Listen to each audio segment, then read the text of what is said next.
चलिए जानते हैं आज देश और दुनिया की सिलेक्टेड काम की और महत्वपूर्ण 25 बड़ी खबरों को सिर्फ 10 मिनट में। पर अभी तक आपने इस वीडियो को लाइक नहीं किया है तो लाइक कर दें और इस चैनल को सब्सक्राइब भी कर लीजिए। 70+ वालों को आज से 5 लाख का मुफ्त इलाज। आयुष्मान योजना से 6 करोड़ बुजुर्गों को मिलेगा फायदा। प्रधानमंत्री बोले अफसोस इसमें दिल्ली बंगाल नहीं। जी दोस्तों, प्रधानमंत्री मोदी ने मंगलवार को धनतेरस और 90वें आयुर्वेद दिवस पर 70 साल और उससे ज्यादा उम्र के लोगों के लिए 5 लाख रुपए का मुफ्त इलाज की सुविधा लॉन्च कर दी। इसके तहत देश के 6 करोड़ बुजुर्गों को फायदा मिलेगा। दरअसल दोस्तों, केंद्र सरकार ने आयुष्मान भारत प्रधानमंत्री जन आरोग्य योजना PMJAY को विस्तार दिया है और इसमें बुजुर्गों को शामिल किया गया है। इस दौरान दिल्ली के all India institute of Ayurveda में मोदी ने सीनियर सिटीजन्स को आयुष्मान वय वंदन कार्ड सौंपा। पीएम ने कहा कि मैं दिल्ली और बंगाल के 70 साल से ऊपर के बुजुर्गों से क्षमा मांगता हूं कि उनकी सेवा नहीं कर पाऊंगा। आपको कष्ट होगा लेकिन मैं मदद नहीं कर पाऊंगा, कारण दिल्ली और बंगाल की सरकार इस योजना से नहीं जुड़ रही है। चलिए दोस्तों, जान लेते हैं इसके बाद अगली खबर। प्रधानमंत्री ने 51,000 लोगों को ज्वाइनिंग लेटर बांटे। कहा आप सेवक हैं, शासक नहीं। गरीबों पिछड़ों की सेवा कीजिए, आप ही विकसित भारत बनाएंगे।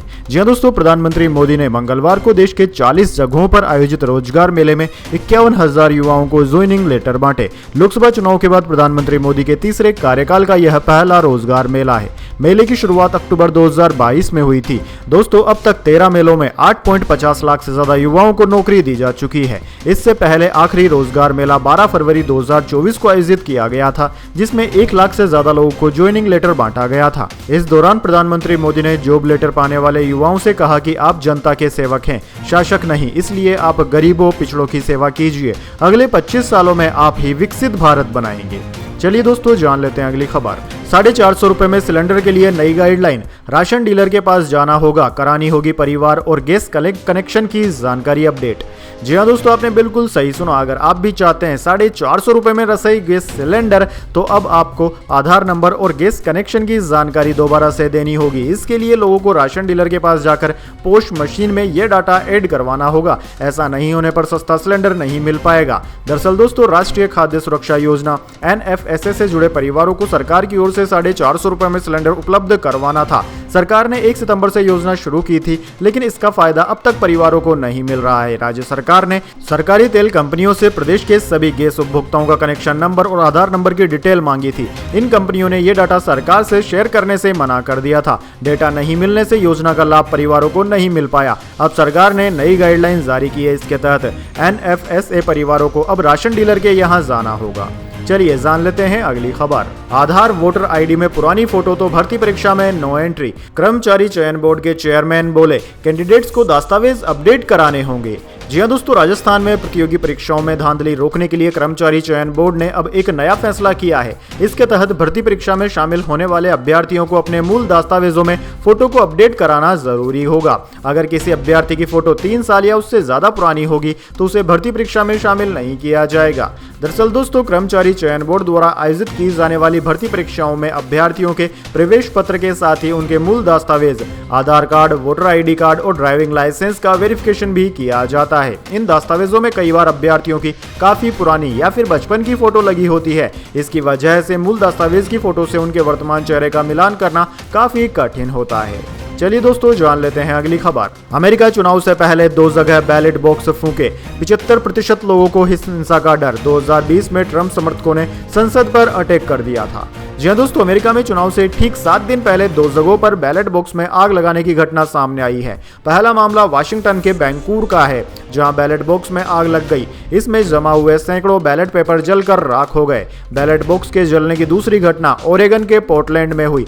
आग कैसे लगी, फिलहाल इसका पता नहीं चल पाया है। वहीं दोस्तों, चुनाव अधिकारी CCTV फुटेज के जरिए आग लगाने वालों का पता लगाने की कोशिश में जुटे हुए हैं। चलिए दोस्तों, जान लेते हैं अगली खबर। दाऊद के साथी और दोस्त नवाब मलिक के नॉमिनेशन पर प्रियंका चतुर्वेदी का महायुति पर निशाना।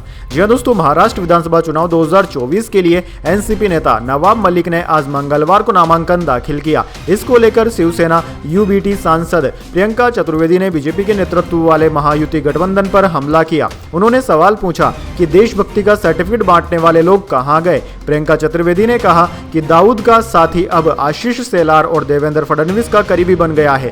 दाऊद का दोस्त अब आधिकारिक तौर पर भाजपा के नेतृत्व वाले गठबंधन में चुनाव लड़ रहा है। देशभक्ति के सर्टिफिकेट बांटने वाले आज कहां हैं? दरअसल दोस्तों आपको बता दें, नवाब मलिक को टिकट देने पर पहले से ही बवाल चल रहा है। चलिए दोस्तों जान लेते हैं अगली खबर। न्यूजीलैंड के खिलाफ तीसरे टेस्ट से पहले भारतीय टीम में बड़ा बदलाव। 22 साल का यह खिलाड़ी करेगा डेब्यू। जी हां दोस्तों, टीम इंडिया ने न्यूजीलैंड के खिलाफ टेस्ट सीरीज गंवा दी है और अब तीसरे मैच में कमबैक करने के लिए अपनी पूरी जान लगा रही है।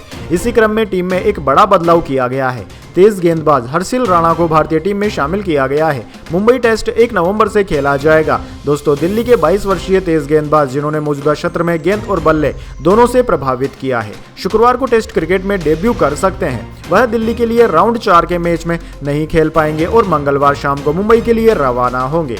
चलिए दोस्तों जान लेते हैं अगली खबर। विमानों में बम की धमकी, एक और आरोपी की हुई पहचान। महाराष्ट्र का रहने वाला है, आतंकवाद पर किताब लिख चुका है। पहले 2 युवक पकड़े गए थे।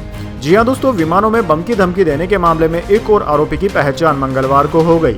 नागपुर पुलिस के मुताबिक यह महाराष्ट्र के गोंदिया का जगदीश उई के नाम का शख्स है। इसकी उम्र 35 वर्ष है। यह आतंकवाद पर किताब भी लिख चुका है। डीसीपी श्वेता खेड़कर ने बताया कि पुलिस टीम ने फर्जी ईमेलों की खोजबीन करके आरोपी को ट्रेस किया। आरोपी अभी फरार चल रहा है। आरोपी को पकड़ने के लिए पुलिस की स्पेशल टीमें बनाई गई है। यह व्यक्ति 2021 में भी एक केस में अरेस्ट हो चुका है। जैसा कि दोस्तों आपको पता है, पिछले 2 हफ्ते में 400 से ज्यादा फ्लाइट्स को धमकी दी जा चुकी है। फ्लाइट्स में फेक थ्रेट देने के मामले में 2 युवक पहले भी पकड़े जा चुके हैं। इस दौरान फ्लाइट कंपनियों को 1000 करोड़ से ज्यादा का नुकसान हो चुका है। चलिए दोस्तों जान लेते हैं अगली खबर। इजराइल ने गाजा में यूएन रिलीफ एजेंसी को बैन कर दिया। कहा, कर्मचारी हमास से मिले हुए थे। फिलिस्तीनी शरणार्थियों के सामने खाने और दवाओं का संकट गहराया। दरअसल दोस्तों, इजरायली संसद नेसेट ने संयुक्त राष्ट्र की एजेंसी पर प्रतिबंध लगाने के लिए वोटिंग हुई। इस कानून में एजेंसी को इजरायली धरती पर काम करने से रोकने का प्रावधान है। बीबीसी के मुताबिक यह कानून 92-10 से पारित हुआ। कानून के मुताबिक गाजा, वेस्ट बैंक और इसराइल के बाकी इलाकों में लोगों की मदद कर रही United Nations relief and work agency for Palestine refugee को 3 महीने के भीतर काम रोकना होगा। यूएनआरडब्ल्यूए इजराइल के कब्जे वाले वेस्ट बैंक समेत गाजा में लाखों फिलिस्तीनी शरणार्थियों को शिक्षा, स्वास्थ्य सेवाएं और अन्य बुनियादी चीजें मुहैया करवाती है। यह एजेंसी गाजा और वेस्ट बैंक में 25 लाख लोगों की मदद कर रही है। चलिए दोस्तों जान लेते हैं अगली खबर। केरल सीएम के काफिले की 5 गाड़ियां आपस में टकराई। काफिले के सामने अचानक महिला स्कूटी लेकर आ गई। कोई नुकसान नहीं हुआ। जी हां दोस्तों, केरल के मुख्यमंत्री पिनराई विजयन का सोमवार शाम को एक्सीडेंट हो गया। विजयन कोट्टायम से तिरुवनंतपुरम लौट रहे थे। शाम करीब 5:45 पर वमनपुरम पार्क जंक्शन पर सीएम के काफिले के आगे चल रही कार के सामने अचानक एक स्कूटी सवार महिला आ गई। महिला की अचानक स्कूटी मोड़ने के कारण पीछे चल रही कारों ने ब्रेक लगाए, जिसके बाद सीएम के काफिले की सभी गाड़ियां आपस में टकरा गई। हादसे के बाद काफिले से सीएम की सुरक्षा के लिए तैनात अपनी अपनी कार से उतरे। उन्होंने तुरंत अपनी स्थिति का जायजा लिया। हालांकि एक्सीडेंट से किसी को भी कोई चोट नहीं आई है। पास में लगे सीसीटीवी कैमरे में पूरी घटना कैद हो गई। चलिए दोस्तों जान लेते हैं अगली खबर। अमेरिकी राष्ट्रपति जो बाइडेन ने व्हाइट हाउस में दिवाली मनाई। 21 साल पहले जॉर्ज बुश ने की थी शुरुआत। सुनीता विलियम्स ने स्पेस से शुभकामनाएं दी। जी दोस्तों, अमेरिकी राष्ट्रपति जो बाइडेन ने सोमवार रात को व्हाइट हाउस में दिवाली मनाई। न्यूज एजेंसी पीटीआई के मुताबिक इसमें 600 से ज्यादा भारतीय अमेरिकी शामिल हुए। बाइडेन ने भारतीय अमेरिकी सांसदों, अधिकारियों और बिजनेसमैन से जुड़ी हस्तियों को संबोधित करते हुए कहा कि व्हाइट हाउस में अब तक के सबसे बड़े दिवाली कार्यक्रम की मेजबानी करना उनके लिए सम्मान की बात है। बाइडेन ने कहा कि राष्ट्रपति, उपराष्ट्रपति और सीनेटर रहने के दौरान उन्होंने बड़ी संख्या में भारतीय अमेरिकी लोगों के साथ काम किया है। बाइडेन ने कहा कि दक्षिण एशियाई अमेरिकी समुदाय ने अमेरिकी जीवन के हर हिस्से को समृद्ध किया है। यह दुनिया में सबसे तेजी से बढ़ने वाला समुदाय है। अब दिवाली व्हाइट हाउस में गर्व से मनाई जाती है। चलिए दोस्तों जान लेते हैं अगली खबर। हरियाणा राजस्थान रोडवेज के बीच हो गई सुलह। बस की एक टिकट से हुआ था बवाल। जी दोस्तों, एक वायरल वीडियो की वजह से राजस्थान और हरियाणा में बड़ा बवाल हो गया। नाराज होकर हरियाणा पुलिस ने राजस्थान रोडवेज के बसों का चालान काट दिया, तो बदले में राजस्थान में भी एक ही दिन में बसों का चालान सिंधी कैंप बस स्टैंड और संडवा मोड़ पर काट दिया गया। दोस्तों, बताया जा रहा है कि आज तक दोनों राज्यों के बीच बसों को लेकर कभी इतना विवाद नहीं हुआ था। दरअसल दोस्तों, राजस्थान रोडवेज की बस में हरियाणा की एक कांस्टेबल सफर कर रही थी। इस दौरान कंडक्टर ने टिकट मांग लिया। टिकट के पैसे नहीं देने पर कंडक्टर ने महिला कांस्टेबल का चालान बना दिया। इस पूरे वाकये का वीडियो सोशल मीडिया पर वायरल हो गया। इससे हरियाणा पुलिस नाराज हो गई और राजस्थान से जाने वाली हर बस को कभी पोल्यूशन सर्टिफिकेट तो कभी ड्राइवर और कंडक्टर की सही वर्दी तो कभी टायरों में हवा के नाम पर चालान काटने लगी। अचानक 2 दिनों से हरियाणा पुलिस की तरफ से हो रहे जबरदस्त चालान से राजस्थान रोडवेज में हड़कंप मच गया। इसके बाद मामला राजस्थान सरकार तक पहुंच गया, जिसको लेकर राजस्थान के ट्रांसपोर्ट विभाग के अधिकारियों ने हरियाणा पुलिस के अधिकारियों से बातचीत की। चलिए दोस्तों, जान लेते हैं अगली खबर। मद्रास हाईकोर्ट बोला, शरीयत काउंसिल कोई अदालत नहीं, यह सिर्फ प्राइवेट संस्था है, इसे ट्रिपल तलाक केस में डाइवोर्स सर्टिफिकेट देने का हक नहीं। जी दोस्तों, मद्रास हाईकोर्ट ने सोमवार को ट्रिपल तलाक मामले से जुड़ी सिविल रिवीजन पिटीशन खारिज कर दी। हाईकोर्ट ने कहा कि शरीयत काउंसिल कोई अदालत नहीं है, यह एक प्राइवेट संस्था है। Justice G.R.. स्वामीनाथन ने कहा कि यह काउंसिल पारिवारिक और आर्थिक दिक्कतों को दूर करने में मदद कर सकती है, लेकिन तलाक सर्टिफिकेट जारी करने और पेनल्टी लगाने का हक काउंसिल को नहीं है। मामला मुस्लिम कपल के तलाक से जुड़ा हुआ है। उन्होंने दोस्तों 2010 में शादी की थी। कुछ सालों बाद पति ने पत्नी को ट्रिपल तलाक दे दिया था। 2017 में तमिलनाडु की तौहीद जमात शरीयत काउंसिल ने इस कपल को तलाक का सर्टिफिकेट भी जारी कर दिया था।